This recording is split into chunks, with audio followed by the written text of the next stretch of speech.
डुबकी लगाता है और कांच के टुकड़ों से बचता हुआ एक टुकड़ा उठाकर ऑक्टोपस की आंख पर सीधा मार देता है। तभी ऑक्टोपस फ्लोरिडा को छोड़ देता है। इससे पहले कि ऑक्टोपस दोबारा हमला करता, नागराज के हाथों से 8 सांप निकलते हैं और ऑक्टोपस के 8 हाथों को पकड़ लेते हैं। नागराज अपने सांपों से पकड़कर ऑक्टोपस के सारे पैर उखाड़ देता है और ऑक्टोपस वहीं मर जाता है। नागराज फिर तैरता हुआ फ्लोरिडा के पास आता है। इसी बीच विलियम तालाब के किनारे पहुंच गया था। उसने अपने गार्ड से बंदूक ली और सीधा नागराज पर तानकर फायर कर देता है। तभी फ्लोरिडा बीच में आ जाती है और सारी गोलियां फ्लोरिडा को लग जाती है। नागराज वहीं बोलता है, नहीं फ्लोरिडा, तुमने यह क्या किया? काश तुम्हें पता होता कि मुझे गोलियों का असर नहीं होता। तभी फ्लोरिडा दम तोड़ते हुए बोलती है, नागराज मेरा बदला लेना, मेरा इंसाफ जरूर लेना। और फ्लोरिडा वहीं दम तोड़ देती है। नागराज फ्लोरिडा की लाश उठाता है और पानी से बाहर ले आता है। नागराज को गुस्सा आता है और वह विलियम की गर्दन पकड़ लेता है। नागराज कहता है, आज फ्लोरिडा को इंसाफ जरूर मिलेगा। नागराज जान लगाकर विलियम की गर्दन पर वार करता है और एक ही वार से विलियम की गर्दन अलग हो जाती है। नागराज की इस ताकत से डरकर सभी लोग देखते हैं,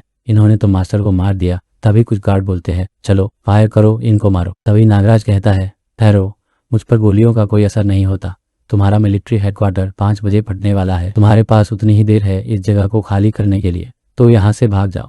सभी गार्ड समुद्र के किनारे खड़े लॉन्च की तरफ भाग जाते हैं। नागराज विलियम्स के सारे कागजातों की तलाशी लेता है और उसे सारे जरूरी दस्तावेज मिल जाते हैं। इन दस्तावेजों में सारे देश में फैले आतंकवादियों के काले कारनामे दर्ज होते हैं। नागराज फिर फ्लोरिडा की लाश उठाता है और देखता है कि 5 बजने में बस 10 मिनट है। उसे उस बीच हेलीकॉप्टर तक पहुंचना है। उधर मिलिट्री हेडक्वार्टर में जीप डॉन को ब्लड रूम में उतार देती है। डॉन अपनी घड़ी में देखता है कि 5 बजने में सिर्फ 10 मिनट बाकी है। डॉन जल्दी से ब्लड रूम की तरफ जाता है और देखता है कि अच्छा मौका है। इस समय ब्लड रूम में कोई नहीं है। डॉन ब्लड रूम का लीवर घुमाता है और देखता है कि दरवाजा खुल गया। इससे पहले कि वह अंदर जाता, एक सायरन बजने लगता है। डॉन तेजी से अंदर घुस जाता है और अंदर से दरवाजा लॉक कर लेता है। डॉन देखता है 5 बजने में बस 5 मिनट बाकी है। उसे जल्दी से सारा काम करना होगा। उधर सायरन की आवाज सुनकर सारे गार्ड अलर्ट हो जाते हैं और सारे ब्लड रूम के बाहर जमा हो जाते हैं। वे ब्लड रूम को खोलने की कोशिश करते हैं, लेकिन दरवाजा अंदर से लॉक होने के कारण वे उसे खोल नहीं पाते। तभी एक सीनियर ऑफिसर बोलता है,